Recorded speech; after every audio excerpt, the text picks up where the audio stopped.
Why do we call corrupt officials crocodiles? Because like crocs, they take everything and give nothing back. They wait in silence, then suddenly strike, dragging their victims into the deep. But imagine this, Jesus standing in the middle of these crocodiles. Can his light break through their greed? Today, we'll expose the crocodiles of corruption and uncover how we can defeat them. Corruption is not just a headline. It's a wound that bleeds every Filipino dry. Funds for hospitals vanish. Roads and bridges are left unfinished. Students sit in classrooms without enough books or chairs. Families lose hope because opportunities are stolen. Crocodiles of corruption are not hiding in rivers. They sit in offices, dressed in suits and barongs, smiling while they devour the nation's wealth. And the saddest part? Generations grow up believing it's normal. But the Bible shows us this isn't new. In the temple, Jesus found people exploiting the poor, turning worship into business. And what did he do?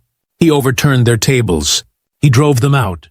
He didn't tolerate greed in God's house, and he will not tolerate greed in our land. The truth is clear.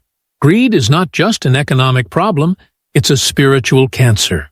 And only the power of Jesus can cure it. Lesson 1. Greed destroys from the inside. Nations fall not because of lack of resources, but because of leaders consumed by selfishness. Lesson 2. Corruption begins small, just like a crocodile waiting quietly in the water.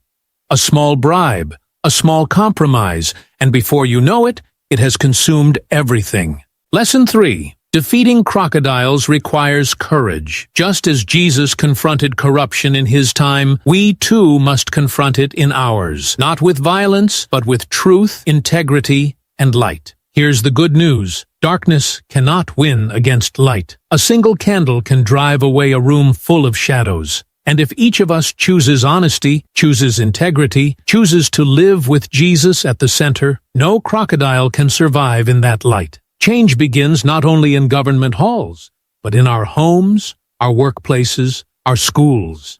If Jesus is at the center, the crocodiles lose their power. If you believe it's time to expose the crocodiles of corruption, type in the comments, "No more crocodiles." Share this video so more Filipinos can wake up to the truth. And don't forget to subscribe, because in our next episode, we'll talk about the snakes of deception and how their lies poison the nation. Together, let's fight corruption and shine the light of Christ.